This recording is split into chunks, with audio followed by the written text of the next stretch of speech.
Hello and welcome to Josh, who is joining us here on Dollars and Dragons, my Uh, podcast. I had to look at the banner to make sure I said it correctly.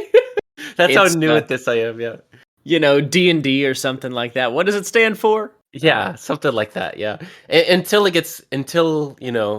Wizards comes after me. Well, the good news is because you didn't use the word dungeons, you're probably safe. Yeah, yeah.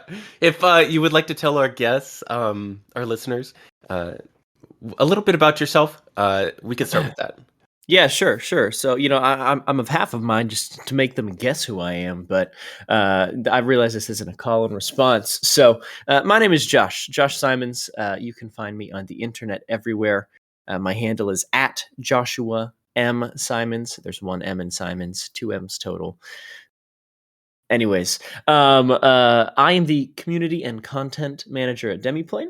On top of that, I do some, freelance tabletop game writing, some streaming, some, performing on actual plays and things like that. So a little bit of this, a little bit of that. Kind of one of those things where on any given day, there's like a 50% chance that I'm doing something somewhere, and I don't know what that is half the time because uh, I'm disorganized and ADHD keeps me running in 12 different directions. Anyways, Yeah, I can tell, I'm not going to say I can tell you have ADHD because I see you everywhere, but I do like your life and your presence on the internet just seems very ADHD. Like you're in a lot of places at the same time, and I'm yeah. just trying to figure it out. Like where there's got to be like a center mass somewhere, but then I guess for right now it's demi-plane, right? Yeah, that's where the vast majority of the stuff that I'm doing is. I would say that like a good 8 to 9 hours of my day is generally devoted to, right, not including weekends, but a good 8 to 9 hours of my day is okay. Let me sit down, get my work done with Demiplane. But I'm very much one of those person, the kind of person. Apparently, today is a day where I'm going to struggle with words. Get ready. I'm one of those people who when I'm working on something, if an idea pops into my head, I just have to go and do it, otherwise I'm gonna forget. And Right. so when I'm doing something, then I'm like, oh, that's a great idea for a tweet. Okay, go tweet that and then come right Yeah. back. Or oh, I need to go deal with this thing in Discord very quickly. It's like, okay, let me just go do it and then come back. And so that is why I will sometimes be like mid project at work, actively like doing some video editing and then like, oh shoot, and go and like get distracted on a tangent for 30 minutes doing something else and then come back and be like, okay, anyways, now Yeah. that those intrusive thoughts are gone, I can return to what I was doing. Yeah. It's fun.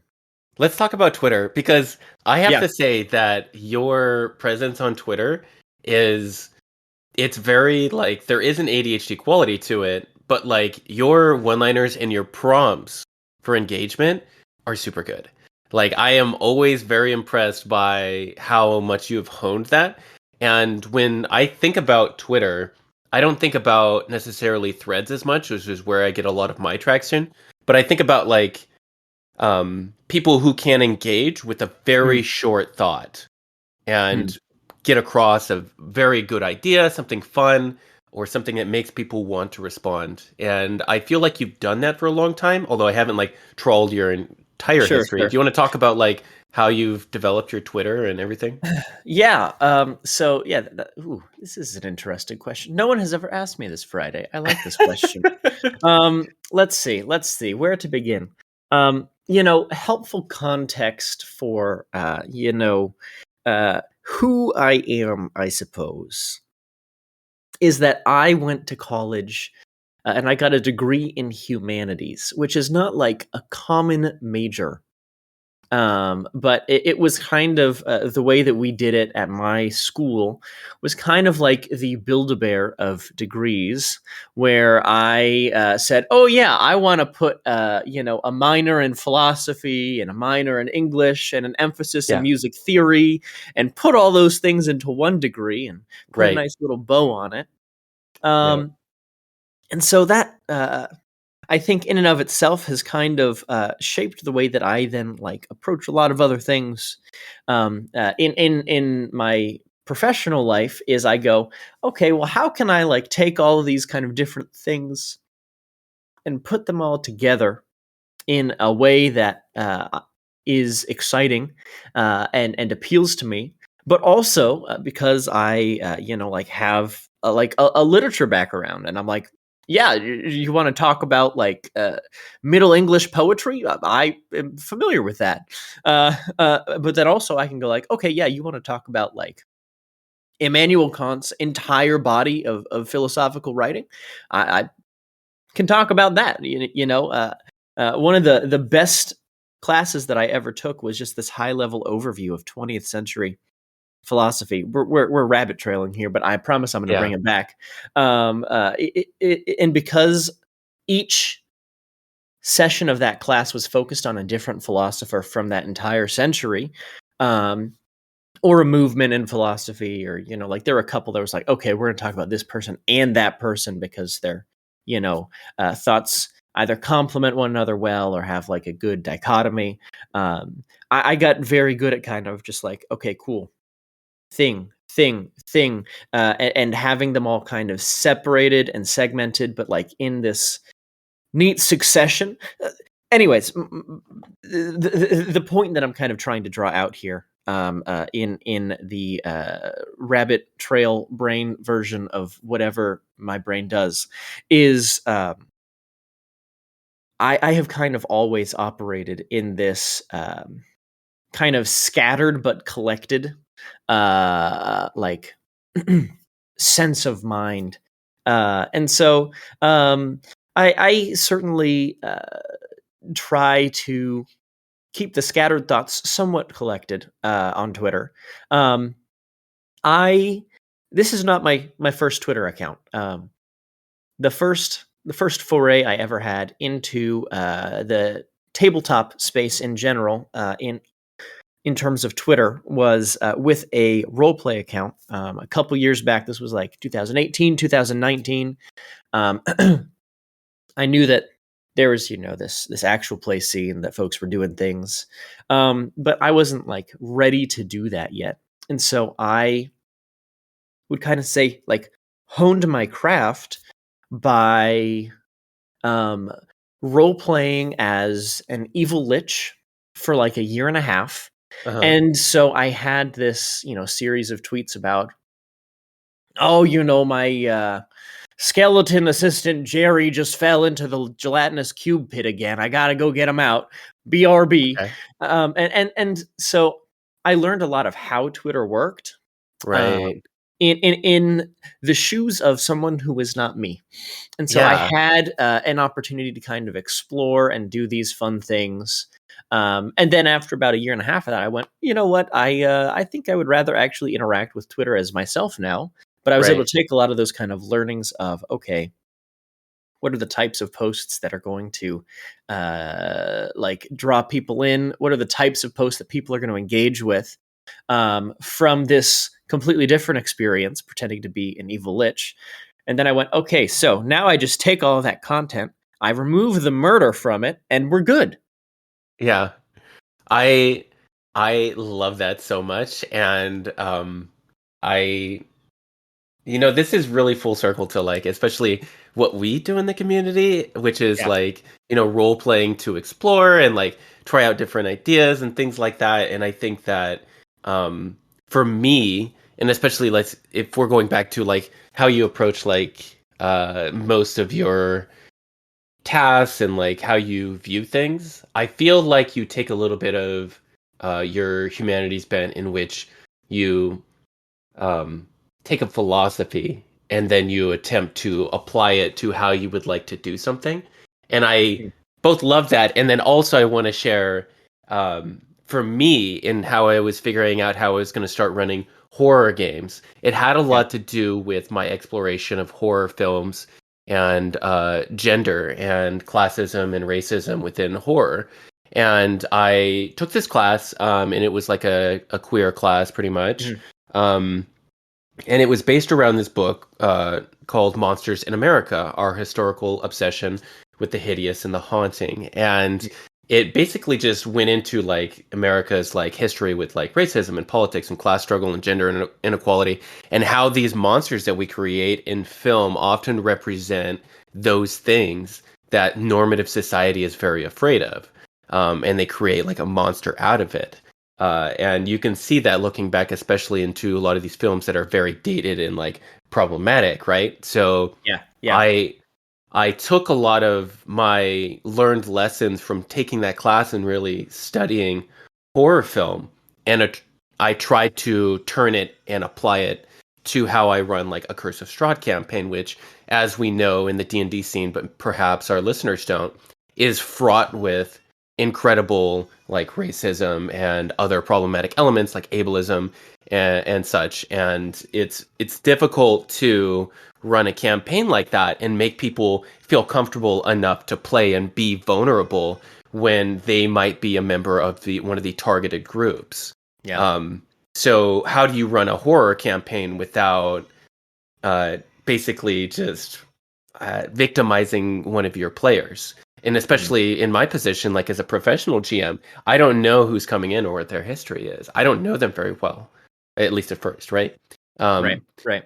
And it can be pretty difficult. So I think, yeah, me discovering like that class and that book really helped me as a professional GM. And I think that's honestly, I think the approach of studying and taking a more educated, intentional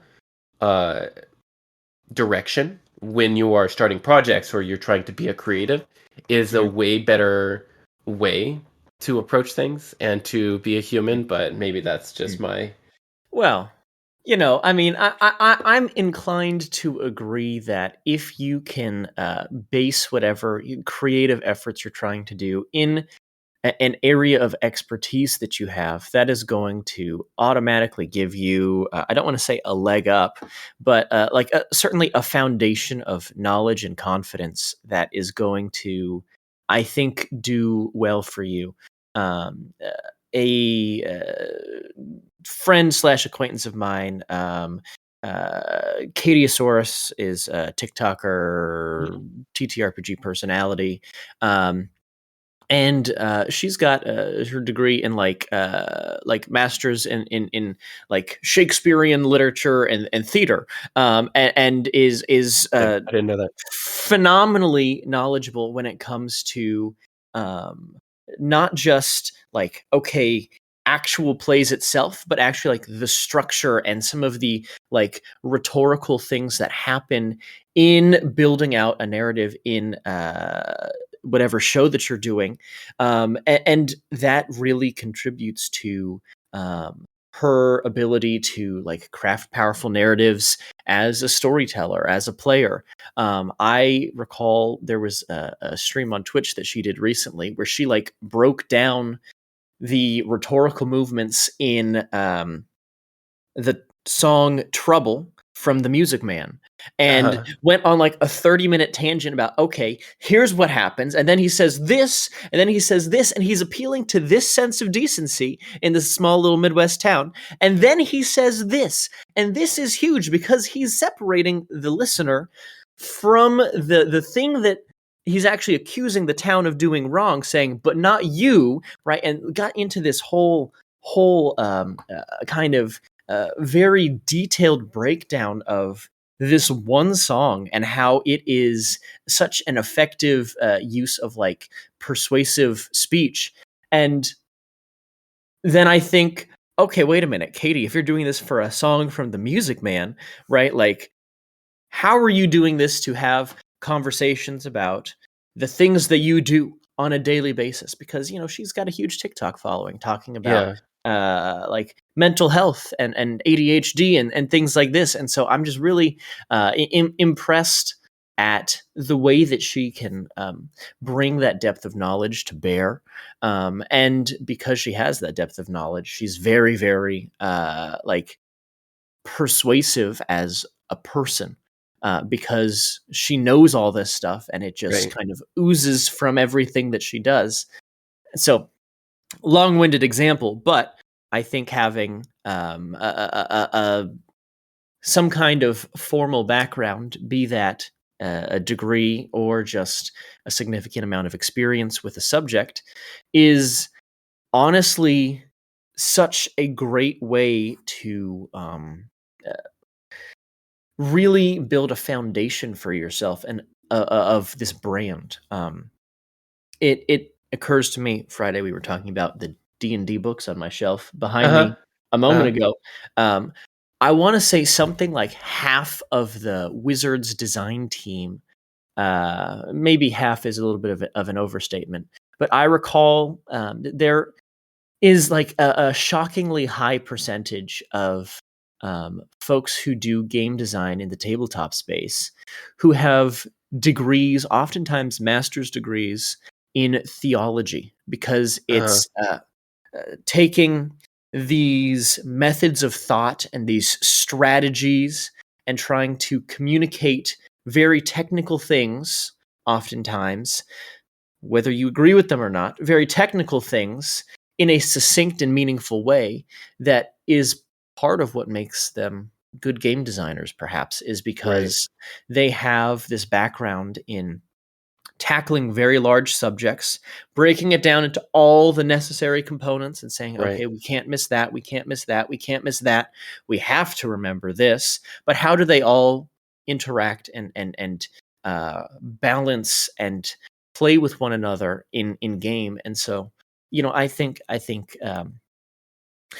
there's something to be said there for even having a background that you wouldn't immediately think like, oh, this is going to be relevant to whatever it is you're doing, when suddenly you get into it and you go, oh, wow, I could use so much of this experience that I have in order Absolutely. to speak to a subject knowledgeably and make some kind of name as the person who talks about D&D and tabletop gaming from the perspective of philosophy or the perspective of horror. It's Yeah, absolutely. And um that's mastery. That's mastery mm, of a subject and like really in-depth understanding like what it is that you're trying to explain, and that really comes from the experience in like the quote unquote 10,000 hours yeah, yeah, that you need to really truly understand something and be able to break it down at every stage and like understand why something works, because there's like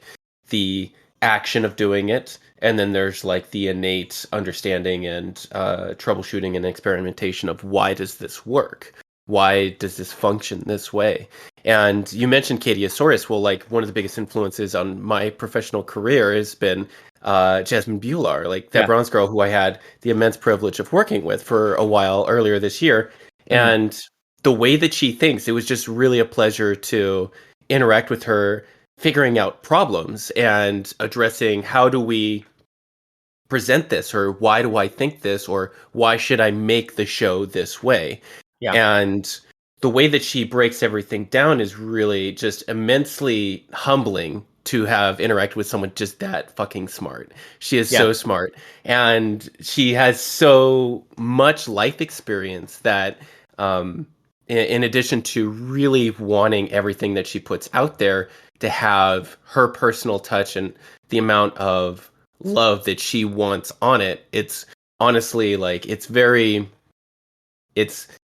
it was very much, I think, in a lot of ways, inspiring for me mm, to start to work more with attention to detail and like figuring out what exactly do I want to do and what's the holistic vision of it.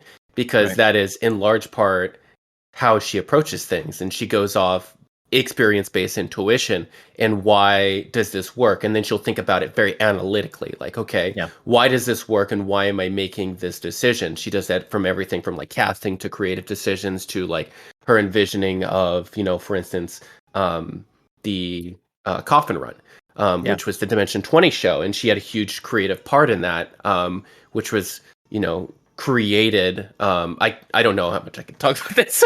I wasn't personally involved, but yeah, yeah, yeah. I've talked to her about that. And I don't know how much is that of that is Sure. privileged information. So Probably worth it to steer clear of any and all potential NDAs.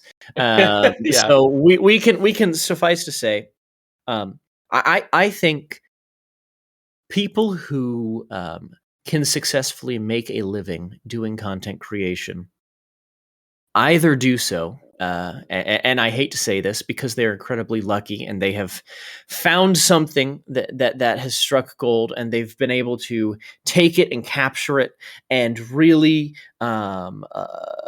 using that great stroke of luck, um, build this brand that is very successful.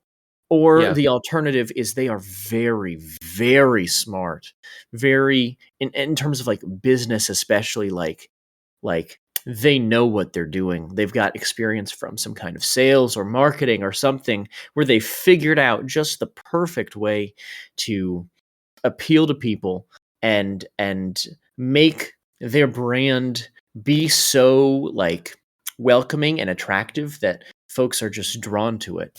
Um, you know, I recall a very, very early conversation that I had with my partner as we were like just first starting dating, and I forget even the context in which it came up in. But I recall in this conversation, we were talking about content creators who were doing something very well, and I think maybe we had seen like a clip on TikTok or something somewhere, um, and we were talking about like the ways in which creators market themselves, and we like both somehow like separately came to the conclusion that Amaranth is probably the most business savvy content creator Oh, she right is. now Yeah. because the way that she markets herself, the way that she has got the kind of sex work, OnlyFans side of the industry, working to help her Twitch side of the industry. Um, it is impressive. And like, if you've ever like sat and joined in on her streams, it's literally just her hanging out. And Yeah. sometimes it's her like hanging out, like watching a movie while people are just there bopping Right. along to whatever music is in the background. But you Yeah. wouldn't know it because she's so cleverly crafted this whole thing that's like, hey, just come and work with me. And work with me is she's just chilling there answering messages. And she's Yeah. got thousands of people in chat donating subs and bits and trying to win her attention because the brand is right that she's kind of one of those people that folks are just going to try to like get her attention from. And I just incredibly impressive the business savvy that she has Yeah. to establish this brand, and is one of the most influential OnlyFans creators, one of the most influential Twitch streamers, and it shows because of how just well that she has put together this ecosystem for her brand. Yeah. I know about her in the business side a little bit more, I think, because I'm one of, I subscribe and I'm like part of the mastermind Mm, group for Devin Nash. I don't know if you're familiar with him, but basically, I've and heard of for it. our listeners who don't know who he is, basically, he was a League of Legends player, then he ran an esports team, and then, Twitch streamer and everything. And then he runs a YouTube channel now that talks about industry news and Twitch and kind of the space in general in the agency world. He now runs an agency called Novo, and he represents just about all different types of content creators, and he creates branding messages by marrying a brand with the right creator that's going to create an ad campaign that actually makes sense for both parties and everybody's happy with. So that's what he does now, and he used to, or still does, I believe, personally represent Amaranth, and then Yeah. also Pokimane in some capacity. So I think that a lot of the, and Twitch drama is Twitch drama, like it's Yeah. manufactured, of course. So True. and that's just all press is good press. So that's like kind of the rule over there. And the Twitch definitely has its fair share of problems, but it is very fascinating to have access to Devin and have him, like, one time he roasted my publishing pitch for my book that's coming out, and that was like, we greatly improved it. Yeah. And Yeah. you know what I mean, like having any sort of conversation with someone who is super business savvy and can actually tell you why things are the way that they are, is a valuable person to attempt to learn from. Yeah. And people who are either content creators or people that are starting out in the industry and they're just starting as a social media manager or something like that, it is imperative that you spend time Mm. picking your mentors and attempting to, even if you don't have a direct relationship with them, you need to like pick two or three people, in my Mm. opinion, and start to follow them and like listen to what they have to say and sort of get influenced by them. Because if that's the path you want to take, then you need to actually invest in a direction. And Yeah. investing in a direction is either building a relationship with a mentor that's gonna, you're gonna have a positive reciprocation Mm. between you and them, not a parasocial relationship, but like a positive reciprocation, Yeah. and actually just start moving in that direction. I think a lot of people when they get started, no matter what it is, they get stuck on information overload, and then they just analysis paralysis, and they don't do anything. But the best thing you can do, because we're humans and humans respond best to working with other humans, is like pick two or three people that you want to actually like sort of emulate and model like your behavior. And then when they start to do stuff that you don't necessarily agree with, or um, you try something and it doesn't work for you, but it works for them, then that's just, it doesn't work for you, and that's okay because you're a different person. So that's why you pick two or three, because like you got to figure it out along the way. Yeah. I think one of the most helpful things that I have ever done in my life, and this was very early on. This was while I was still in college. We had a career counselor who's actually the mother of a friend of mine. Oh, So okay. that was funny and also convenient because I would show up and then I'd be like, oh hey, how's Josh, her son, also my friend, doing? And Right. then we would talk about, because he and I like played in a band together for a while. Anyways, this is very, very not important to the story. Um, uh, so she introduced me to the idea of putting like a what's the best way to put this here? Almost like a mission statement, right? Or a statement that captures kind of your identity and your approach to your career, how you're going to be kind of a contribution to the team at the top of your resume. And so we spent, I would say, probably like 3 weeks kind of going back and forth, emailing, meeting in person, meeting up for coffee to try and fine tune this statement about me, right? What is it that I am uniquely talented with? What's unique about my approach to work, to getting things done, and what is the best way to convey that? And so eventually, let's see if I remember this off the top of my head here. We settled on Josh is a yeah, let me just pull it up just to have Hmm. it so that I don't read it wrong. Right. Because this is important in terms of my own branding. Let's take a look. Here we are. So, what we eventually settled on is thoughtful leader and compassionate listener who communicates with confidence and class. Um, and that has kind of molded the way that I think about how I interact with pretty much anything, right? Since like the day we got that, I was like, yeah, okay, okay, thoughtful leader, right? A big part of that was, you know, I had years of volunteer leadership experience at that point already. And so I was thinking, okay, in the ways that like I interact with other people and work with other people, I'm very much the kind of person who will listen first, take some time, get some input, and then kind of from there make an informed decision.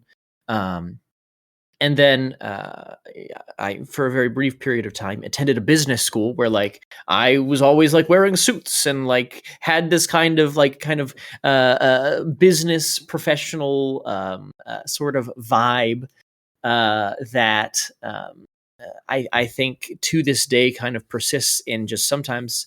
I would even say just like how I think about myself is, you know what, like I need to operate in such a way that there is going to be no shadow of a doubt, like what I'm about, what my values are.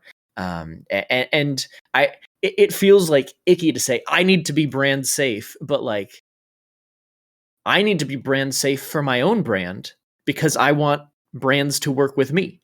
And so I have kind of over time taken that as a workplace approach and modeled it and adapted it somewhat to the tabletop space, but based on the things that I bring to the table. I recall a very long conversation about communication skills and why did we want to focus on communication skills as part of what we were putting on this resume. And for me, it ultimately like came down to, right, I think one of the best things that I can bring to any team is the ability to hear, okay, this is what you're actually concerned about. Let's confirm that this is what you're actually concerned about. Okay, and then here's a solution that actually meets those needs. Yes, let's confirm that that's going to do what we think it's going to do. Okay, here's the solution, right? And kind of taking the time to, okay, listen, confirm understanding. Okay, let's suggest something. Let's get feedback, and then let's present the idea. Um, uh, it is an approach that I have kind of always taken to, and also is like how I interact in public spaces. Is like if there's discourse happening on the internet, as is often the case, right? On I take TTRPG Twitter, what? about twice a day. You can tell the time by it normally, actually. I always, right, the first thing before anything happens, right? I am never the first person to chime in on discourse. I'm oftentimes not even the 20th person to chime in on discourse because I'm taking a moment to go, okay, what's actually at stake here, right? People are talking about these things. Is this a personal gripe that has grown too large? Is this a truly bad actor that we need to be concerned about? Or is this, some form of personal or professional disagreement that is going to have some consequences, in the space at large? Trying to categorize. Okay, what's actually the nature of the source of the issue here? Is it hurt feelings? Is it someone who has burned a bridge? Is it some failure in professionalism? Is it something like truly harmful and insidious? And then, okay, so this is what the source of the issue is. Let's take a moment, right? Let's see, okay, how are people talking about it? The people who are affected, what are they saying? Right? Is this coming from a place of like personal hurt? Is this coming from a place of wanting to, retaliate and hurt someone or damage someone because they think they deserve it or they should be the one to, strike this killing blow to someone? Or is it really like well intentioned and hey, like this person has done this, and I really hope that they can learn from their actions and do right by others in the future. What's the intentionality there in terms of how people are engaging with it? And then after all of this, right after I've kind of consumed the different perspectives and figured out what's going on, that's when you'll see for me okay, so here's what I'm seeing kind of statement. And it's oftentimes not focused about me at all, but hey, like I've noticed that there are trends in the tabletop space where this thing will happen and then this thing will happen. And just, from a third person perspective, here's what I think we could take away from that in terms of like a learning experience or a red flag that maybe we had previously not been aware of that we should start to be aware of. And sometimes I just keep my mouth shut because, it's not my place to chime in. And that's also a really valuable skill to learn very early on Oh, yeah. in any professional space or any Yeah. hobby space. Is, like sometimes it's not your issue. Yeah, I try to avoid talking in those times upon pain of death because I just, Yeah. I have nothing of value to contribute here. And I don't want to, try to analyze something and miss a key component because I'm not fully in tune with whatever is happening behind the scenes in terms of maybe a cultural consideration or some kind of personal relationship between those folks that I just don't know what's happening. I just, you know what? One of the best things you can learn in life is when to keep your mouth shut. Yeah. Honestly, so I was in I try not to bring this up too much. I was in the Marine Corps for 13 years, right? And I was like Yeah. in like a kind of a senior position, and like, people listen to me when I talk. That's super hard to let go. Yeah. Like Yeah. that is super hard to let go. So, for me to come into a brand new space in these last couple of years and to actually have spent most of the time at least trying to listen first has been um pretty difficult because I came from a career path where I either knew most of the answers or I could quickly learn most of the answers. And then I was the advisor and I was the person came to like, how should we solve this problem? And be like, okay, well, here's your solution. And then, you know what I mean? So for sure, I have struggled with that. And um, it is a super important thing to do because there's so much out there, really, at the end of the day. Like, there's so much out there, and especially when your team and if it's a digital or a remote team, there's so much out there that you're not understanding the context to.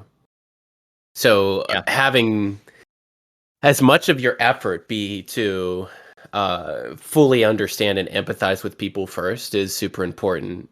And I think I ran into this issue most and really fully understood it when I came out and I found out how Mm. much gatekeeping there was in the queer community. Mm. Because when I was starting to explore, a lot of queer people were the first people to tell me to stay cis Mm. and the first people to tell me that I'm, the way that I am, or not to say certain things because I can't say that. You know what I mean? And Interesting.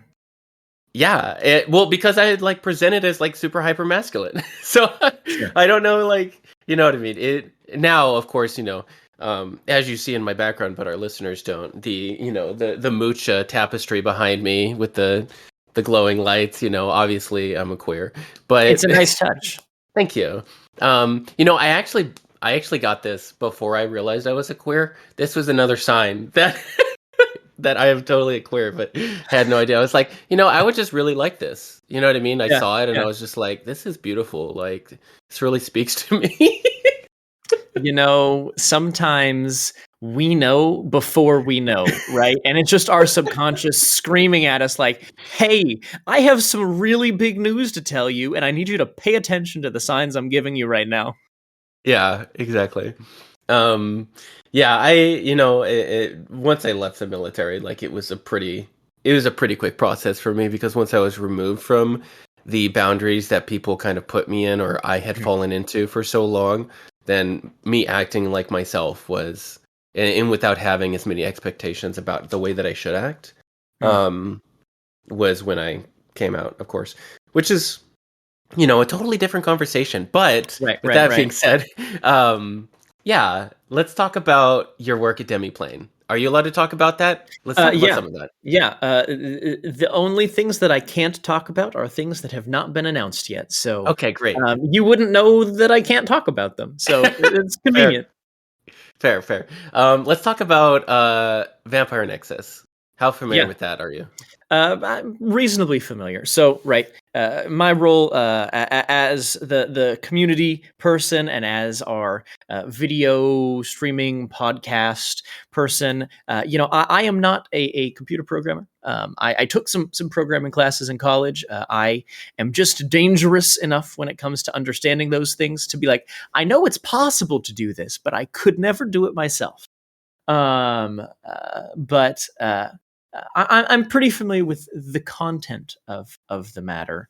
I can tell you that as of the time of this recording, we got the newly updated errata for two titles that we've been waiting on for a little while, and so we're excited to get the errata for Chicago by Night and Cults of the Blood Gods moving here. Nice. But not to date this episode or anything, but we had been waiting for those errata files for a little while and finally have them. So coming soon. Nice. And Nice. I'm sure that by the time that this releases, maybe that'll be meaningless because they'll already be out. But who knows?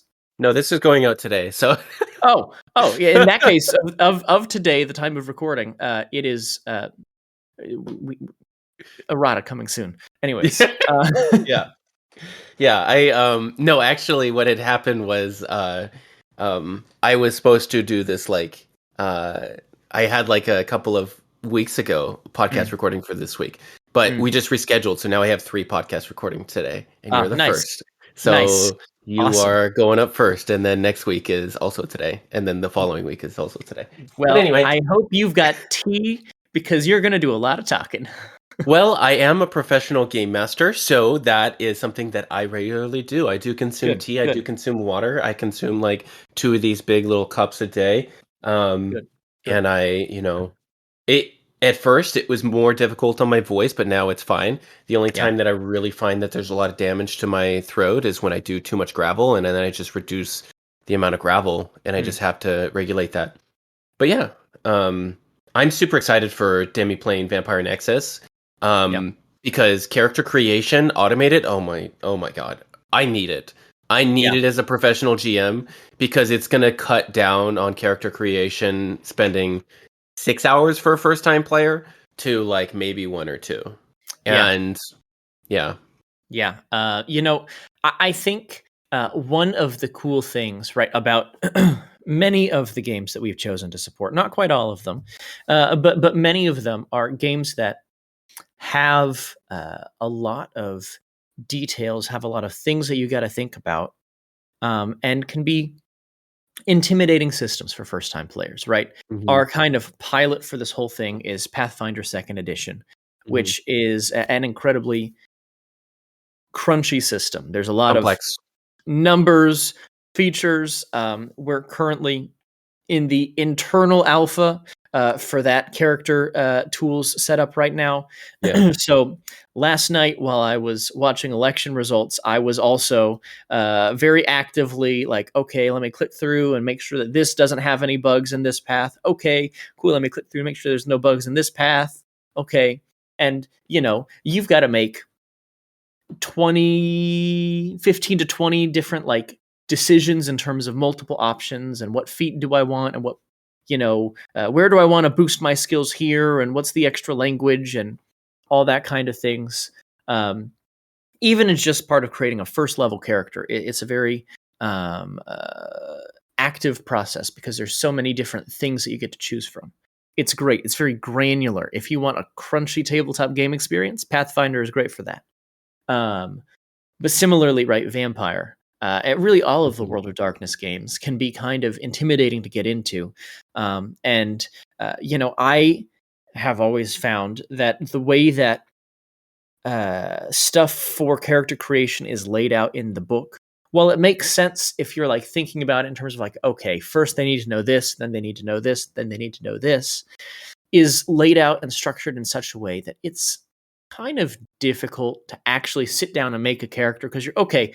All right, what do I need? Okay, let me flip 40 pages back. Okay, I can choose between this or flip another 10 pages. That one of the two of those things, and so you're flipping pages back and forth and back and forth. Okay, what's the next step? Okay, now I got to flip 60 pages back. Right. Okay, and so I think having all of that information displayed in a format where you can go, okay, what's this option? Click, read. Okay, well, what's my alternative? Click, read. I like the first one better. Click, select. And you're done, right? You can save a lot of time in terms of the flipping back and forth and get a lot of the context needed for, okay, what am I actually trying to make this decision about in a much more streamlined, user-friendly way, and particularly for the World of Darkness. There has never been a very good digital character creation tool. There's never been anything like that. And so having the chance to really put out like this high quality, very streamlined, very user-friendly set of character tools is something we're so excited about. Because it's a great game. I have played several sessions of Vampire over the years, mostly one-shots. I at some point hope to, get in onto a longer game, but I just haven't Mhm. had the time for it yet. Yeah. But each time I play, I go, wow, like this is a fun experience. If you've got the right table dynamic, it is like Right. truly a powerful story that you can tell, like literally and figuratively. And I just, it is a travesty that it is such a hard game for newcomers to wrap Mhm. their heads around, and we're really hoping that we can, by presenting information in a format that's very digestible, makes sense as you're building your character. First you need this, then you need this, then you need this, Mhm. here's your options, click click click. You've got a character sheet that's going to make it so much easier for new folks to get involved. And that's really like one of the big things about like digital tool sets as a whole. If we like take a half step back and talk about like kind of our philosophy as a business, um, we're all about making it easier for people to have these great gameplay experiences with less time flipping through rule books, less time, talking at the table. Okay, so what is it that we're actually trying to figure out here? What's the rule here? So that way, if you're like, okay, something like we need a rule here, what's the ruling? You can just go search, or, oh, I know what book that's in, click, find, click, click, there it is. And then you can just copy and paste and share that so that everyone's Mhm. on the same page and can see it. Yeah. If you're like a GM trying to run a session, you're like, hey, I hadn't quite fully prepped for this part of the game. I need a quick combat encounter. You can go, okay, I'm looking for this type of creature in this kind of environment, this difficulty level. Boom, here's 5 options. I like that one the best. Awesome. Mhm. Or, hey, like I'm not quite sure what this item does. Let me go read up on it. Or I'm not quite sure what, this hazard in Pathfinder is, or what this discipline in Vampire is. And so we're trying to make it so that all that information is readily available at your fingertips, so that you don't have to stop and go and get the book off the bookshelf and flip and say, okay, I think it's here. No, it's not there. It's not there. Is there an index in this thing? No. Okay, I need to go and Google what the ruling is on this thing. You can just go, oh, I need to know about jump mechanics. Enter, pop it up. Jump mechanics. Great. Here we go. This is how it works. And you can get right back into gameplay. Yeah. And so uh, that's kind of one of like the big things we talk about is we want you to spend as much time playing games at the table as Mhm. possible, and as little time going, okay, what's the ruling for that? Oh, wait a Right. minute. What are my abilities? Oh, I Absolutely. forgot what this spell does. Okay, click on it.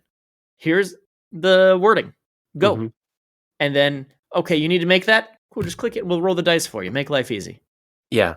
Absolutely. And just to speak on Vampire, because I do run Vampire games, it's like it's so much a different system than D&D in that Mhm. it is basically if your D&D table was almost completely rule of cool. Yeah. In that you will just roll dice once in a while if something completely like messed up happens, or like Yeah. there's a chance of frenzy or something like that maybe, or you're like fighting another vampire or werewolf or something, then you roll dice. But like for the most part, like it's like, what are you trying to do? Like I always find myself asking, like, what's your intent? What would you like to Mhm. do? And then I figure out, okay, what ability are you using? And then I look at the ability for a second, and then I think for 5 to 10 seconds, and I try to figure out a way to make that work. Yeah. And that's totally different than my mindset running games in D&D, which I don't know if that says that just about me or the way that I run D&D games. But the rule of cool is just like basically the bare minimum of how vampire games are run. Yeah. And it's just such a different mindset. So when you put players that vibe well together at a table like that, it really creates a lot more possibilities. I had a player the other night, I just ran a game last night, who is like playing like an intern vampire, which is Mhm. the types of stereotypes or like tropes that people play with their vampires is super funny. But Yeah. I have Shannon the intern in my Tuesday night game, and Shannon the intern post solving the ghost mystery at the lighthouse created a PowerPoint for developing a team building exercise for the coterie, and like presented Nice. that in character, and like we actually pulled up the PowerPoint, we shared screen on it, and like that's a sort of like environment that vampire is, Mhm. because Mhm. it's also really connected to the real world as well. So it's easier for players to interact with that, and there's less of a barrier to really Yeah. create something for that game. And I find that players do super invest in their vampires Yeah. um, rather than their D&D characters a lot of the time, as much as I might try to get them to. Yeah. Well, and I think you're absolutely right to point out the connection to the real world because it is just like a very slight step away from reality, and you're playing vampire, right? Yeah. Um, The fantasy here in my game is that it's in 2018 before the Panini. And that's as far as they got to go with their imagining. But yeah, there you go. But I do think you're right in terms of the different approach in terms of running a game, because I think the thing that you got to remember about Vampire in particular, or really all of the World of Darkness games, is like this is a world where some dark shit happens, right? It's messed up. There is a lot of grittiness, a lot of like death and injustice in the world, and particularly in Vampire, you are part of. I don't want to say a social class necessarily, but like a apex predator class that is in many cases the ones actively like perpetrating that injustice.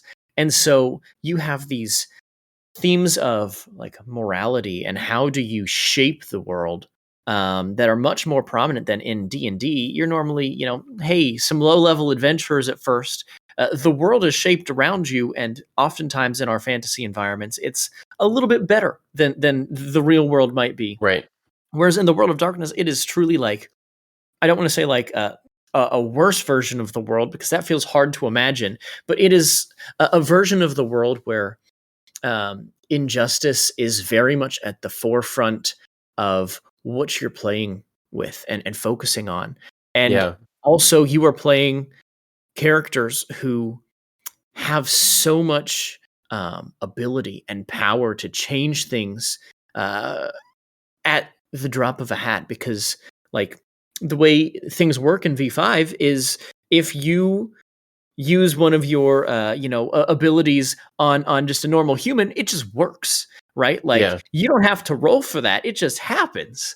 And so like you can literally shape like the trajectory of this city or history in the entire world by what, I'm going to choose to dominate this person, or I'm going to use this ability and forever change this person's life, potentially for the better or for the worse. And Yeah. so with that increased amount of agency, I think also comes the understanding like, yeah, you know what, like these are people who could absolutely like on a bad day like burn a city to the ground if they so Yeah. chose. And so taking that into consideration as you're running a game is huge. You know what I just figured out? I know why B Dave loves Vampire now and level 20 adventures because the Yeah, question is not can I do something, it's should I do something. right. It's all about Yeah. agency and okay, I have this ability to do it. I can change the world. It's me. What do I do with that power? Hmm. It's phenomenally interesting, and you learn a lot about people too, right? Yeah. When you give them that opportunity, that chance to be the one making the decisions, like that's so fascinating. Yeah. And I think especially because things tend to work themselves out as far as like Mm, play groups who you're going to play with and everything like that. People find out pretty quick if like you're just not a good team player, like if you're right. not good at the table. And uh for me, like whenever I'm in that situation, it's like a question of should I do something, or someone at the table is making that decision, should I do something? And if you do something that's inherently like selfish for yourself as a player over the rest of the players, then like it really does ruin the mood. And it becomes very apparent when that's the table culture at your table, and people just don't want to play with you anymore. If you're like putting yourself and your fun over the rest of the table. Well, it's absolutely true. I there was a period very early on when I was getting into tabletop gaming where my main kind of play experience was at my friendly local game store. And so I certainly had a number of experiences where, you'd have a player come in and just not mesh well with the group, or, they were more focused on this thing or that thing. And in some cases, right, I was able to kind of mold those players into better players. And in some cases, those players never came back to the game. And in a couple of cases, we had a DM say, "Hey, you're not allowed to be in this game unless you change this, this, and this. Right. Go figure yourself out. And if you want to be here to play this game, you need to make that a priority. And if you're not going to be here to participate in this group activity, you need to leave." Yeah. And there's kind of this social contract, to borrow from more of a philosophical term, in terms of when you sit down to play a game, that I think all of the great players kind of realize and are all in on this social contract of, hey, you know what? If any of us is going to have fun, we all need to be having fun. We all need to be kind of contributing to this shared enjoyment. And when everyone at your table is all kind of pulling the same direction to say, yeah, we're all trying to make this a fun collaborative experience, that is when the most magical moments in game happen. Yeah. And the moment someone tries to break that social contract and say, okay, no, it's about me, right? Just the table falls apart, and everyone stops having fun. And so finding that group that really like meshes well on that level, and kind of having that same approach is can take some time, can be tricky, but once you find that group, it's so good. I oftentimes, right, when running like charity games or one shots or something like that, folks will be like, oh, like, do you want me to like do physical dice or like roll dice in whatever our digital tool, virtual tabletop, whatever it is that we're using is. And I'm always like, look, I'm trusting you to roll dice and be honest about them, because if you're lying to me about what your dice say, you have not bought into the concept of playing a game yet. And I need you to first, like, part of the fun is when things go wrong and you have to figure it out on the fly. If you're not here for that experience, you're at the wrong table. Mm-hmm. So I'm always very, very upfront about that. Whenever someone's like, hey, like, do you want me to like roll dice in a digital format in a way that you can see them so that I don't lie about them? I'm like, no, roll the dice. If you're going to lie to me about what you get, we have a completely different problem. Than honesty and me trusting you. And that's, you're not here for the same experience that I'm here for. Right. Yeah, absolutely. Okay. Yeah, that being said, you did have some, and this is a show where I'm supposed to talk to you and you're supposed to talk more, but you mentioned you had some questions for me. Yeah. What are these? Let's do that. Let's do these questions. So I want to take 2 seconds, right? If you're listening to this podcast, and do not follow Friday on Twitter. One, you've made a critical mistake with your life. You should go, if you don't have a Twitter account, you should create one so that you can follow Friday on Twitter. Because very consistently, she is putting out these very thoughtful threads about, okay, here's how you market yourself as a professional DM or GM. Here's some things that I've learned. Boom, boom, boom, boom, boom. Great insights. Or you want to be a better game master? Here's some things that I've learned. And you're sharing very practical advice, very like evidence-driven stuff, saying, okay, you do this, you do this.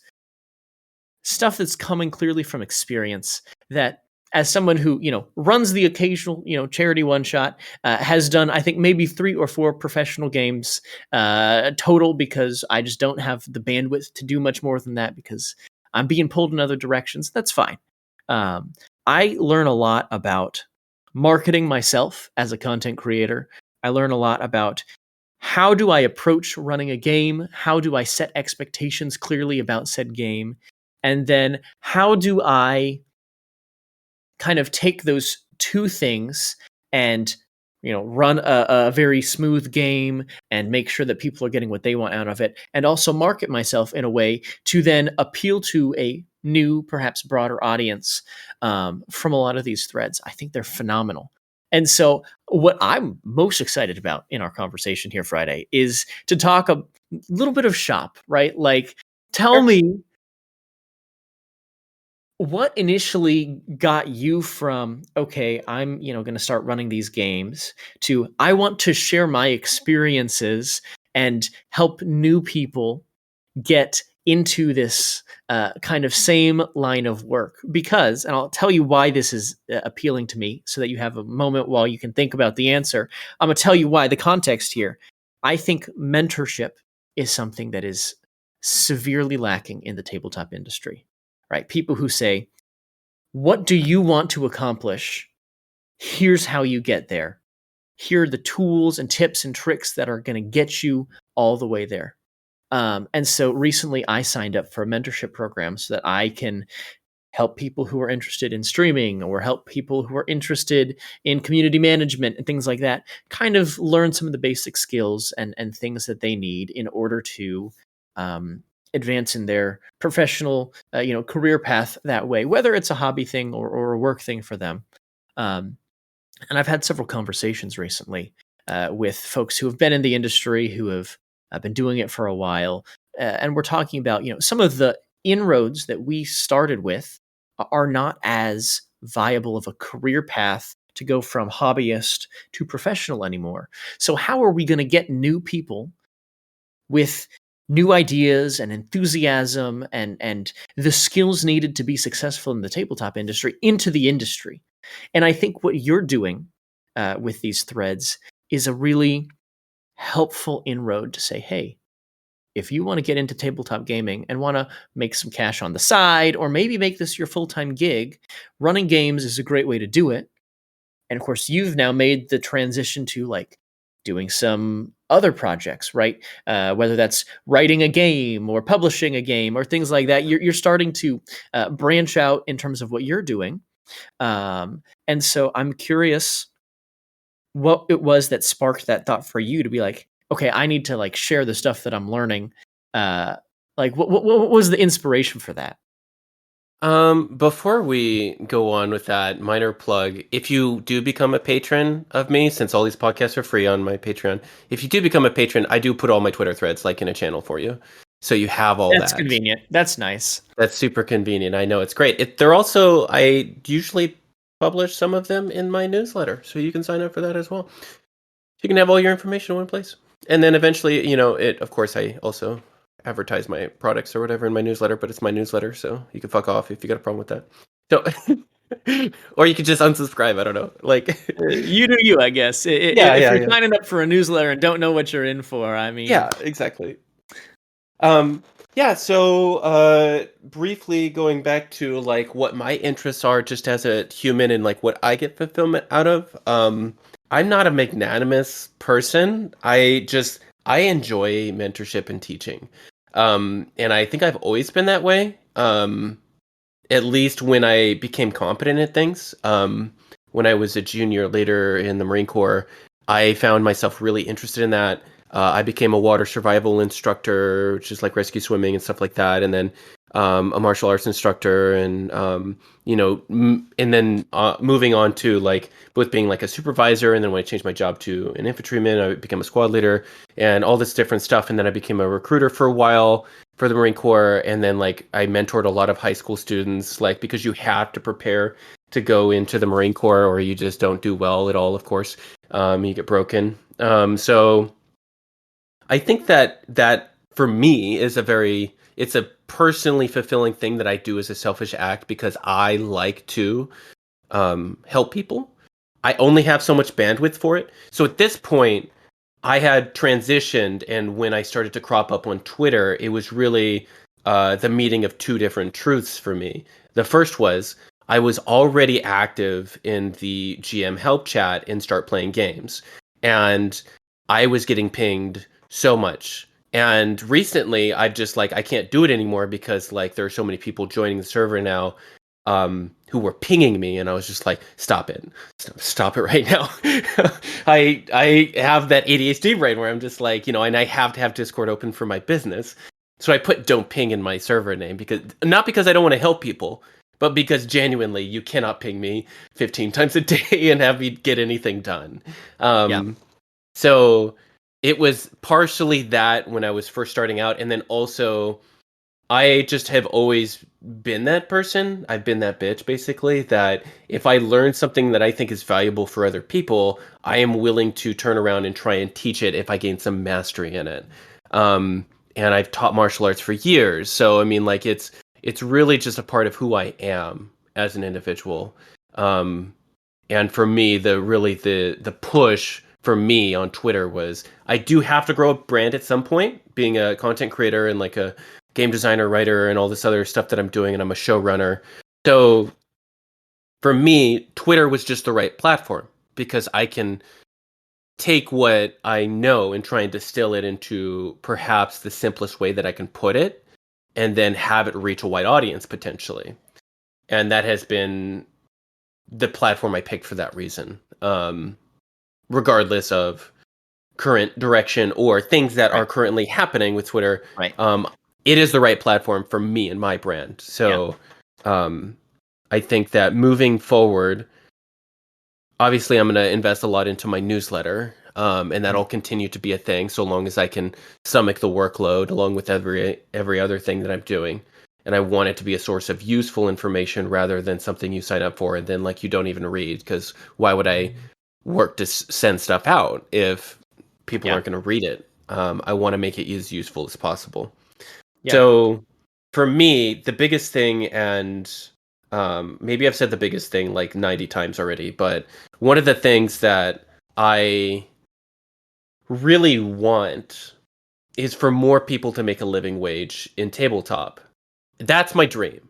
Like, Mm. that's what I personally want. Not because I'm like a selfish person, but because I want a living wage in Right. tabletop too. It So, makes sense. so I don't want I don't want to have the same conversation that all of these people who started in the 2000s have had with me, or even the 210s, or even now, where they're like, I have a full time job and I moonlight as a professional game designer because no one can pay me what I'm worth. And that is Mm. atrocious to me. Mm. And that has been my whole philosophy for me starting the Vineyard is when I was having this conversation with Jasmine and I'm like, I don't know where I can get an inroad to being a writer because A, it's oversaturated with amateurs. And then even if I get in somewhere, I'm getting paid 5 to 10 cents a word. Right. So she said to me, well, you're great at project management. Why don't you just start your own? And I was like, okay. And then I just started sending emails and then people kept saying yes. And then I'm stuck with this monstrously, potentially very successful project that'll launch in 2023 on Kickstarter. Mhm. But it really just started from my desire. Like, I would like to pay people 25 cents a word. I would like to pay people royalties from the product. I don't want to make 3 or 4 times as much as everyone else. I want to make the same amount for the work that I'm doing. And that's really it. Like, when the Kickstarter does well, and I say does because I manifest the things that I want in my life Okay. and I Yeah. work towards that. That's the type of person that I am. Mhm. So as woo woo girl as you want to get, like the motivational video watcher that I am, or used to be, I should say. When the Kickstarter does well and we overfund, royalties go back to the contributors. Right. And then in addition to that, whatever additional that I have after I paid off my debt and then I am financially secure, then it's moving towards creating a game studio so I can continue work like that. Because there's no reason that Friday Stroud, is paying people 2 or 3 times more than AAA studios out of my Mm. fucking garage. You know what I'm saying? That's atrocious to me. That's Yeah. silly. So I don't understand what's wrong with this industry to where it's gotten to this point and where people have just accepted the big lie that people can't afford writers and artists to be paid a living wage. That's bullshit. Because Yeah. we have $1 million Kickstarters. Where's the money going? Like, where's it going? Mm. Why don't people charge $10 more for their book? Why Yeah. don't they? They should, so that people can get paid a living wage. You know what I mean? So, sorry to say, if you're listening to this, like, the Vineyard is going to cost $60 or $70. because I pay people 25 cents a word, and like I Yeah. pay artists what they're due. So I Yeah. don't know. That's my rant about that. No, that's super fair. One of the benefits of being a community manager in the tabletop space is I have gotten to get to know a lot of other community managers and a lot of the publishers.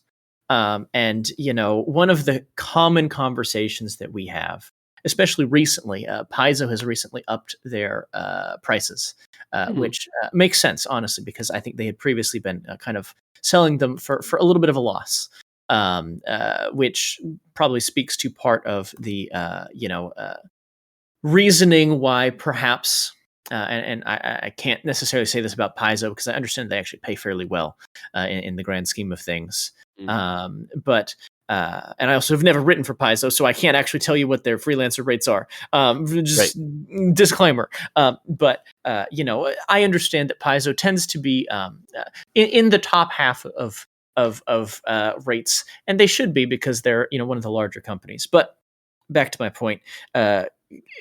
I have had a chance to talk with a bunch of community managers, and one of the most common, in our little Discord venting channel, right? One of the most common things is so and so said that they, thought that we charged too much for our PDF of the full book, right? And I was like, okay, That's the book. right. But it's so common, right? It's so common. We see this on Demiplane sometimes where people will say, "Oh, well, I don't want to, pay for the whole book again, right? Like, why can't you give it to me for free?" And the reason we can't give it to you for free is because people have put their, hours and hours and hours of their livelihood into this product. This book is a phenomenal thing. And if we were to, give it away for free or sell it for $5 a pop, right? No one would ever be able to pay any of their bills. And Right. so I think that is, as a whole, kind of from the whole industry perspective, that is something that we are certainly trying to, I think, tackle within the space because there are certainly publishers who are going to sell things for cheap in an effort to build a market for themselves. Mhm. And that is perhaps a legitimate strategy. I think a lot of folks who publish things like on the DMs Guild or Drive Through RPG or Itch, they're willing to sell a game for $5 or an adventure for $10 and not really make back what they put into it, Mhm. in the hopes that they're going to build up an audience for themselves. And then I recall a conversation I had with a couple of DMs Guild authors, I guess a couple years back now, where we were talking about kind of the strategy for success if you were going to publish on the DMs Guild was you're not going to make any money back on the first couple of titles you publish for less than you probably should. But as you build an audience, they're going to, excuse me, I've got some stuff in my throat today. They're going to go back and, as you release new products and your audience grows, there's going to be people that go back and check out your old products in addition to Mhm. the new ones you're coming out. And so then when someone discovers you for the first time, it's not okay, you get $2 off of, a $4 project. It's you're actually getting like $15 from that one person because they're going back and they're buying several of your projects. Right. And so the key to sustainability, right, with the DMs Guild model is you need to get to the point where you've got 10 to 15 things out there that are really high quality products that people are going to go and buy. Because then when someone says, oh, like Josh Simons, I want to go check out all of their work, they're going to go and drop $50 on all of those things. And because you've got so many of those projects, you're suddenly going to start to make back that money after several years of not making any money. Right. And, I can understand.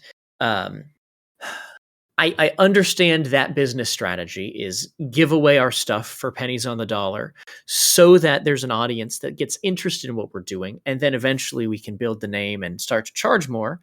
Yeah. And I can appreciate that approach, but I think the side effect of that is it has caused prices for high quality things that are coming out from publishers to be need to be lower in order to have this appearance of remaining competitive.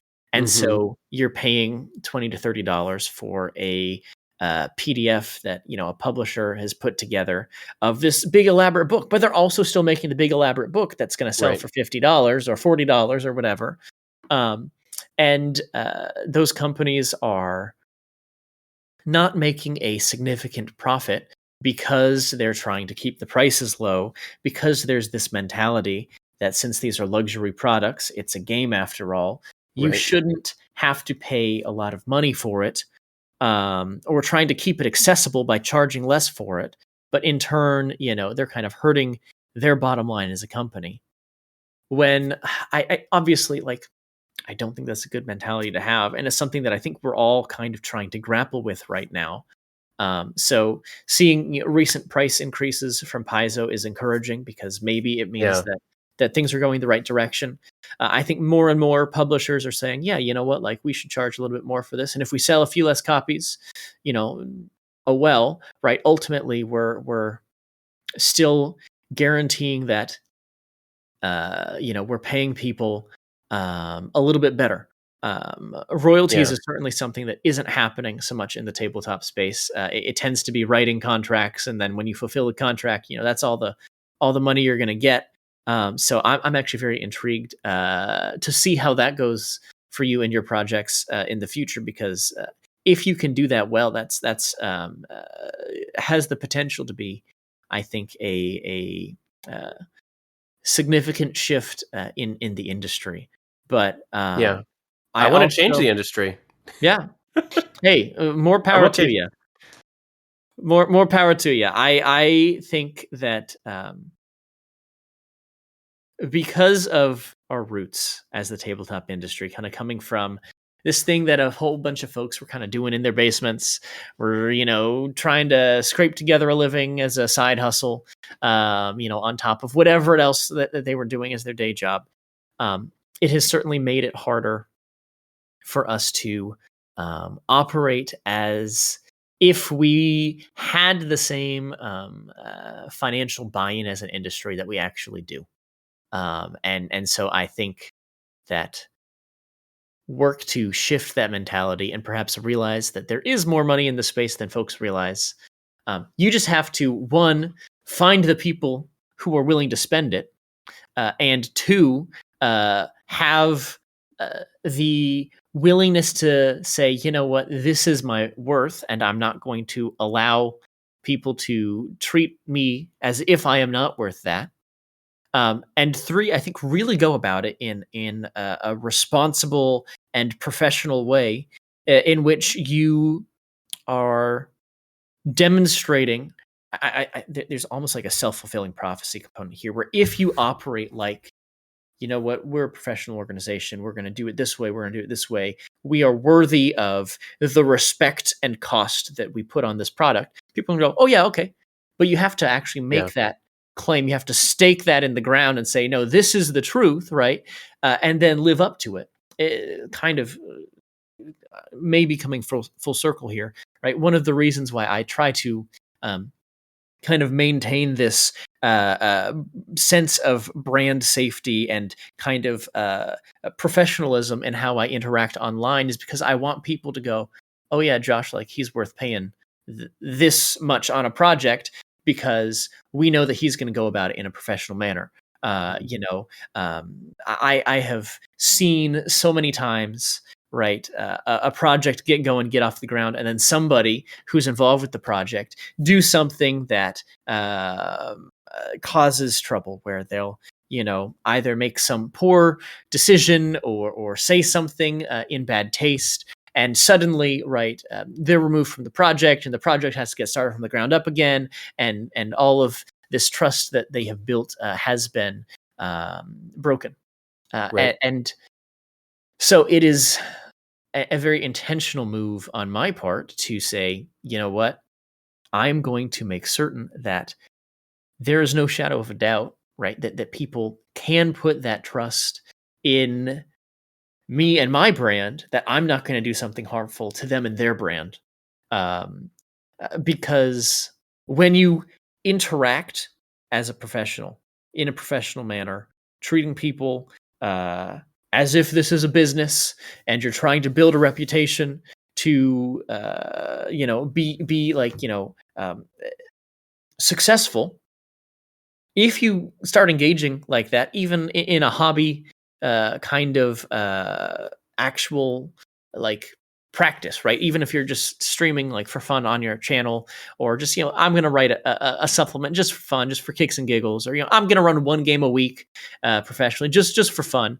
If you approach that as a just for fun, haha, like I'm just playing around, it's games, it's not really that serious. You are, without even realizing it, I think, building a brand where people go, okay, this isn't serious to them, right? This isn't, Right. they're not Yeah. approaching this with the mentality that I want to see on a project that lives up to these professional standards.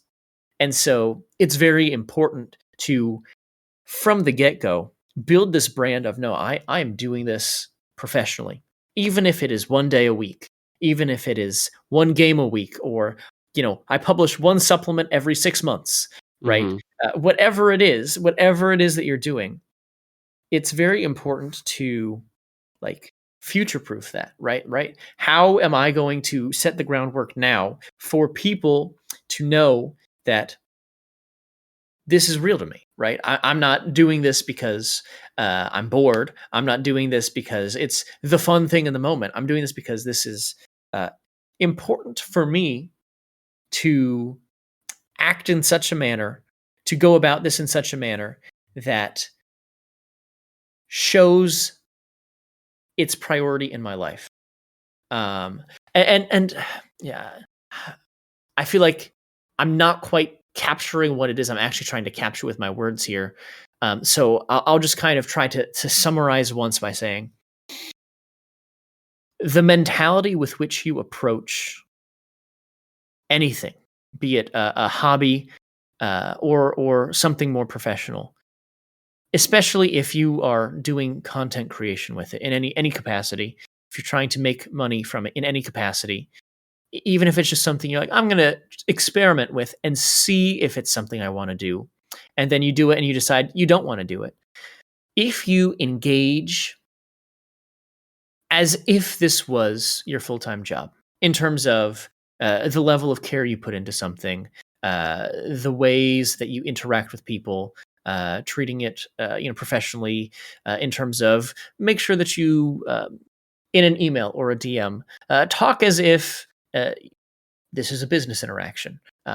You don't have to be, dear sir or ma'am, please review this message. Would you be available on Tuesday? Per my last email. Right. But it can be as simple as, hey, Friday, thanks for inviting me onto your podcast. It was a great time. If you ever want to do something else in the future, let me know. Thanks. Maybe throw in one emoji. Right, Yeah, I'm an emoji happy Josh. guy, but don't throw in too many emojis, or it's gonna be Right. like, oh, like, and that's a silly example. Emojis, like, Demiplane. I have so Slash. much to I say. use I emojis have all so the much time. to say. I was But- taking notes. Yeah. I'm getting away from my point here. Approach whatever you do in terms of content creation as if it could become your full-time job. Don't treat it flippantly. Don't say, oh, well, this is a part-time thing or a hobby thing for me, so I don't have to act as though I am a professional. There are certainly people who their brands are being very casual and very, how do I put this nicely? It's all a facade. they put a little bit of unprofessionalism in their brand in terms of the way that they talk about things or the way that they approach things. They're very, relaxed about that. Behind the scenes, if that person is trying to find success, they are still treating it very professionally. And the brand that they're making is just, I want to be very approachable in what I do. But if you don't treat it like work, if you aren't on top of things, if you aren't engaging in a way that shows that you care and that this is something that is important to you and is something that you value enough to do right, and engage in a way that demonstrates that, you're going to have a hard time. Absolutely. Oh my God. Okay. All right, here we go. Are you ready? Yeah, push. I have so much. Let's go. I have so much. I only have one speed. Okay, and let's go. All right. So intentionality. I talk with that so much with so many new professional GMs. You have to be intentional about the decisions you make, from everything from your brand, your the way that you prop yourself up or talk to people, the way that you run your ads. Everything in your ad has to be intentional and be there for a reason. If your thumbnail and your title don't match, if it does not convey what you're trying to convey, it's worthless. Because then you get people into your product that are there for the wrong reasons, that are there with low commitment, that are there just for any game. You need to explain exactly what it is that you're selling them. Because if you don't, then you're just not going to get loyal customers. And if we go back to like 1,000 True Fans, which is a great model for anybody as a content creator in this digital age that we live in, you need to find the right fan, not any fan. You need to find the right fan over and over and over and over, because that is a person that is going to support you and whatever your, your business might be. For me, I have anywhere from 50 to 70 clients a week. And some of those are repeat clients, and I just count them more than once, right? Or they're like once every 2 weeks or something like that. And I do the numbers differently for that. But essentially, 50 to 70 people pay me to play with me every single week. Why is that? When there are thousands of other professional DMs who are 2 or 3 times less than me. It's because I have built my brand up a certain way, and I've moved my storytelling to be the way that it is, and I present that right away in my advertisements. So I don't get a ton of people quickly. I mean, I built my brand up very quickly because I know what I'm doing in that respect, and I know marketing and I know sales, and I'm very happy to share that with people, and people have seen a lot of success with that. And really, you don't have to know the ins and outs of like marketing and sales to do well on like Start Playing Games or Demiplane or Roll20 forums or whatever you might be doing, or where you might be as far as where you run your professional games. You just have to know what is it that you are doing. And once you know what it is that you are doing and you can convey that in a very succinct way, then you're going to be successful. And there's not a huge like hurdle to get over. You just have to get your first table. Once you have your first table, you're going to learn so much about what it is that your product is, and you're going to be able to convey that better and better and better and better. That's why I run 6 Curse of Strahd games a week. I would run more, and people would still like buy seats in those games, but I have to run different games because a lot of my players play more than once a week with me, because they like my storytelling. So I would run 12 Curse of Strahd games a week if it wouldn't drive me nuts. 6 is enough for me. Yeah. But and we see that kind of thing in going back to pricing, okay? What we found on Start Playing Games, and this is percentages from like Devin at Start Playing, the founder, and they express a lot of these statistics to us, and they're doing much better about making a lot of the statistics more available in the future so that people can tell why is this working, why is this not working, because they want people to be successful. Obviously, they take the 10% from marketing and everything else, and it's a great system that they have for that 10%. But what they found was the free conversions for signups for players that are looking for free games. Guess what the percentage is that they sign up for a paid game after they play a free game? I'm going to assume it's high. It's probably in the realm of like 75%. It is less than 10%. Really? Correct. Okay. So if they're looking for a free game, that's it. They don't want a paid game. Correct. It's a totally different market. Just like someone who comes into like, and we see this in the pricing too, and this is a little more anecdotal, but I have noticed this, and a lot of professional teams have noticed this. When you're in the $10 to $20 range, you have a lot of player problems of entitlement. As soon as you leave that, the entitlement leaves. Because the people understand if you're paying a bit more, that you're going to get the exact experience that you should expect. and that's conveyed to you properly. And people, you've gotten over the biggest hurdle is, are you interested in a paid game? That's not like going from $10 to $30 is not a big hurdle. The biggest hurdle is, are you going to pay money for this? Are you going to pay money to respect my time as a professional? And me, like I'm moving my prices to $40 and $45. Some of my games are already at that right now.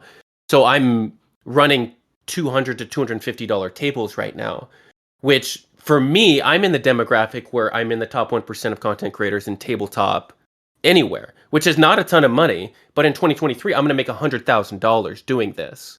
And I want to prove that tabletop can be something that people can use for their business, and or there should be money in this industry, and there's no reason why there isn't, especially with the boom of D&D right now. There's absolutely no reason why there shouldn't be money in this industry.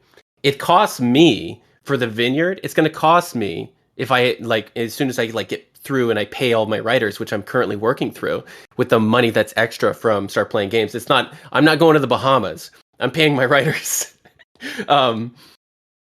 It's going to cost me about $25,000 for my writers that I'm paying for the vineyard, which includes my labor, of course. I'm writing over half the book. So I'm paying out of pocket, even though I'm writing half the book, I am paying out of pocket about $12,000 for writers. It's going to be about $30,000 for art. So we're already at $55,000, right? That doesn't include marketing or any of this other stuff. So like when we run the Kickstarter is probably going to be like $60,000 or $70,000. And I see all these Kickstarters that are like, hey, we're super low, like we're at 18, 20,000, but maybe they have like only one or two writers, but it's like the same amount of density that like the book that we're producing. And maybe their quality is lower. I know my quality is super high because our contributors are S tier. But like the point being, like, there's no reason why you shouldn't either build up a brand to support that price point, or you shouldn't put in the extra effort to convince people or convey to people this is a quality product. Right. And part of our advertising is really like showing these previews, because I'm a brand new like game studio creative team or whatever. A lot of my contributors are not, of course. They have their own like very well established brands. But we're putting out the previews, and people have seen the previews, and I've never heard someone say after they see the preview, like, that's not worth like top dollar. Every single time they're really excited about it. And people spending, instead of $50, $60 or $70 is conceivable. Mm-hmm. And I'm just not going to listen to people who think otherwise. Like, don't buy it then. Yeah. Yeah. You know, I think there's something... Yeah, talking about Kickstarters raising, kind of setting their break-even point at very low amounts. I think there's something really interesting there in the mentality. And I've seen, even if I'm not like actively backing Kickstarters, or whether I am, I like to just kind of scroll through all of the tabletop Kickstarters and see what's out there and see kind of what the different price points are, what people are offering, and what each of them kind of considers like a fully fundraised goal. And I think there's a couple of things that we do often see in this space, particularly as it relates to our Kickstarters, especially. And the first thing that immediately jumps out is I think folks who do these Kickstarters are either not actually paying themselves anything, which is possible, one. That's what I hear. That's what I've heard from a lot of them, yeah. It is possible, one. Or two, in the process of project management, they have not actually calculated out all of the costs that go into a project, because you could certainly put something together on a shoestring budget. If you were to pay for, I don't want to say a less talented artist, but a cheaper artist who perhaps either is, not as experienced and so doesn't charge as much, or perhaps based on whatever it is they're asking for, or saying, this is a cheaper style of art, perhaps, or maybe an artist who just doesn't value their work as much, you can certainly cut those costs down. You can cut those costs down if you're doing like all of the art yourself and choose not to pay yourself, right? That's part of it. Mm-hmm. I think a lot of it. But I've heard somewhere that like the kind of prime range in terms of dollar amount for Kickstarter, a single Kickstarter pledge is if you can get folks to the point where they're willing to spend somewhere between $50 and $100 on a Kickstarter and feel like they're getting good value for what's coming on that Kickstarter, that is like the sweet spot where you can give them something cool, something exclusive, some physical product, perhaps, definitely at least the digital product. But that kind of price range in and around the $75 area is the bit where folks will go, yeah, I can pay this much and it's going to be worth it to me, particularly for books. I don't want to say that that's universal for all kinds of Kickstarters, but particularly in tabletop for tabletop books. But finding enough things to make it valuable to that point where you are also not paying an arm and a leg out of pocket to get to that point is, I think, the challenge that a lot of folks on Kickstarter have.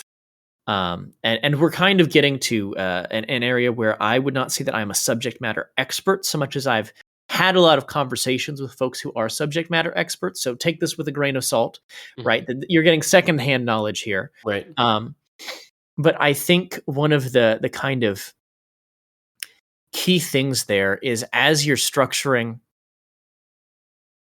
this Kickstarter is you want to structure it in such a way that it makes the most sense to back at that tier for what you're getting.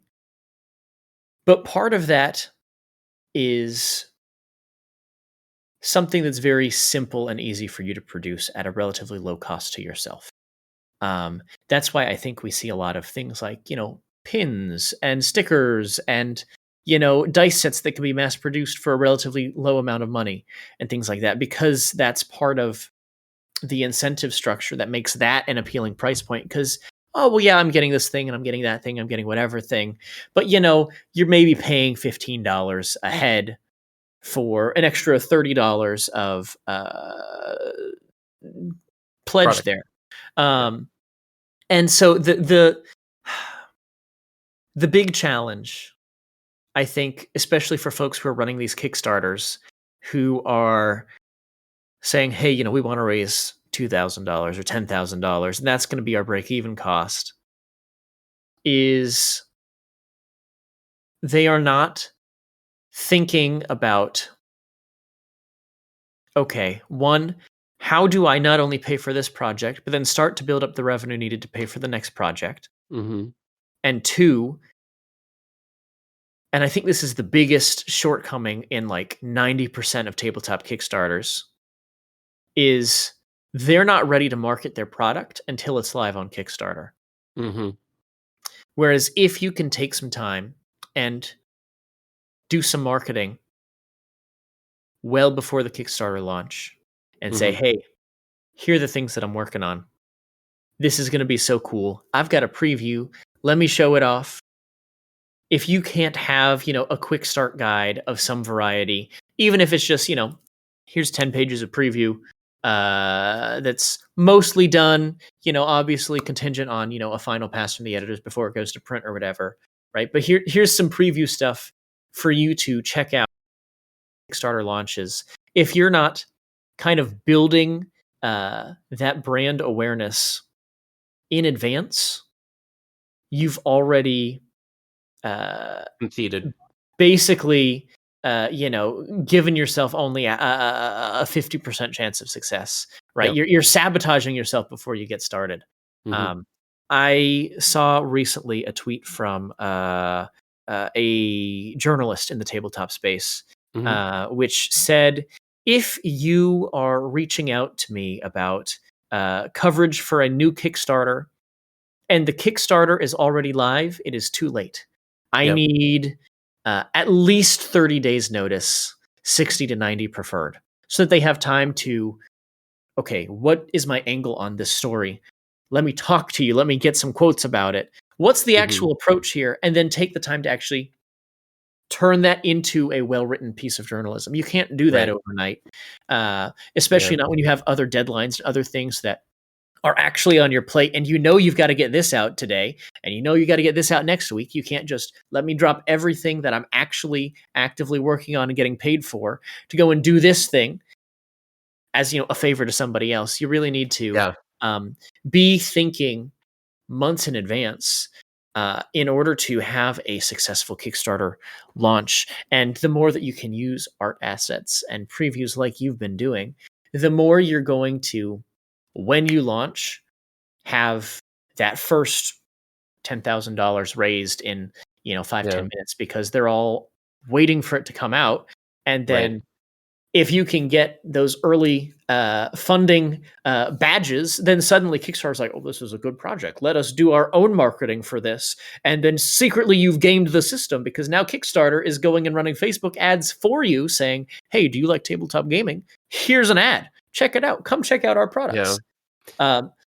It's wild how much of a difference a couple months of planning can make.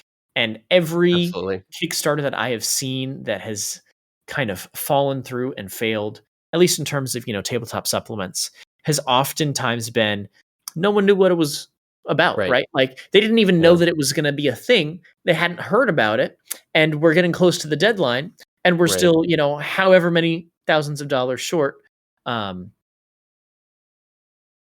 I think there's one exception to that rule, a Kickstarter that I had seen market itself really well and didn't quite hit it. And I think the key thing there was no incentive to get people to up their pledge to that higher dollar amount, which is kind of Gotcha. the second big piece. And again, I'm going to just couch all this in a small disclaimer. I'm not an expert. I have never run a Kickstarter myself, but I know Right. enough people who have run Kickstarters and have had enough conversations about it that I am sharing insight from other people, not from myself. Take it all with a grain of salt, that I could be, misquoting things. But the general, I think, heart of the issue is, one, how you market yourself, and prepare to market yourself well in advance is very important. And then two, the structure of the Kickstarter to bring enough value. Sure, you've got a couple of low tiers for if someone just wants the PDF, right? You can do that, 20-30 bucks, whatever, perhaps. But okay, you want to start getting some cool physical stuff? That's where we're looking at 50, 75 before shipping, because that's where we're going to start to actually make enough profit that this becomes a sustainable thing that you can do.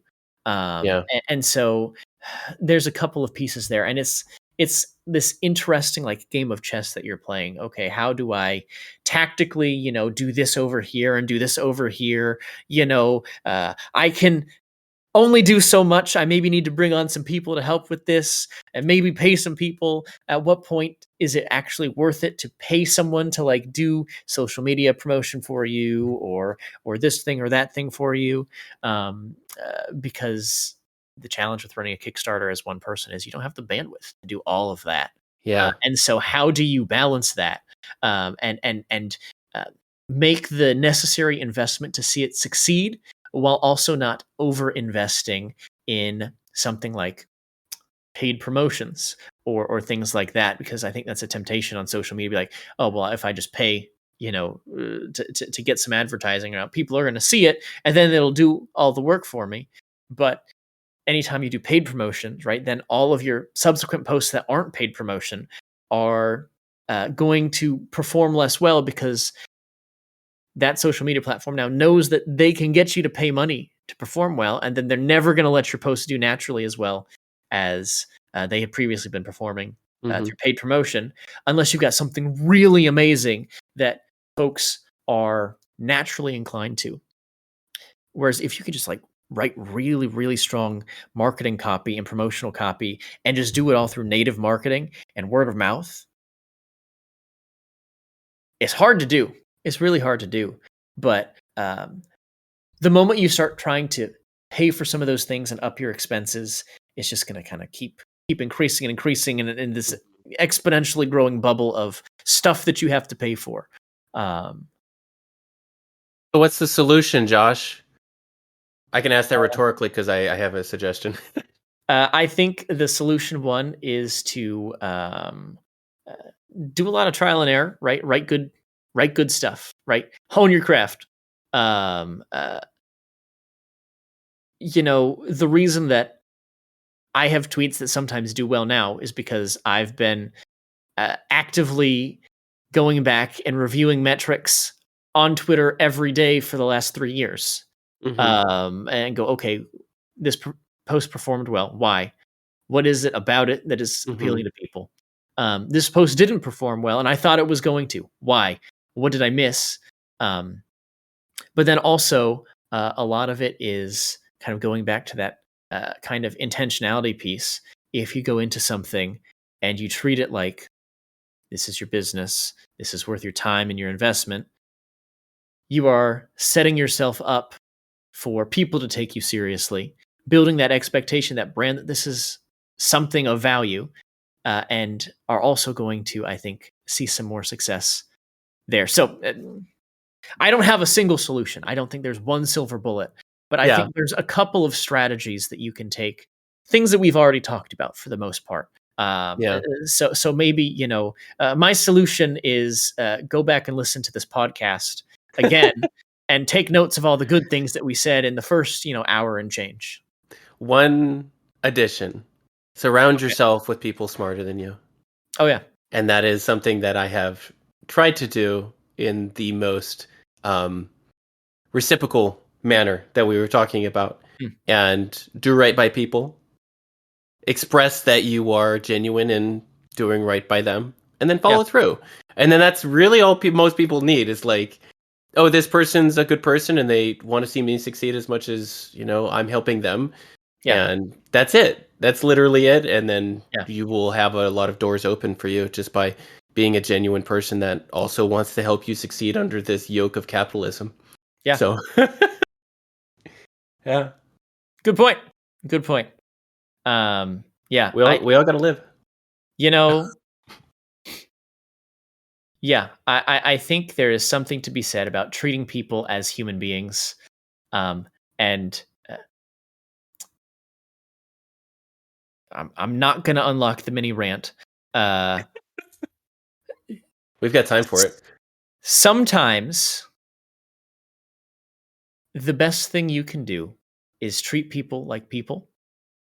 And if you know that you can't do something, don't do it. Right? And so if someone is asking for a commitment from you and you say, you know what, I'm not actually convinced that I can do that, say no.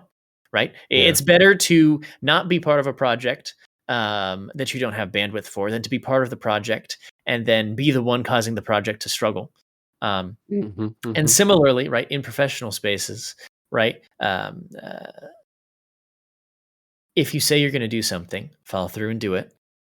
And be the kind of person that people want to work with because you are communicating clearly and effectively and are being respectful of the other people's time and invested interests in said project. And then I think most importantly, not just, being genuine about it, about interactions, is being honest with yourself about what you're looking for from things, from a relationship, from a project. Be honest with yourself first and foremost, and then make sure that you are not doing anything that is going to keep you from having that be a success, right? So if you're saying, I want to get into streaming because I want to build a brand for myself, and then you're doing things on stream that are going to be harmful to your brand. Yeah.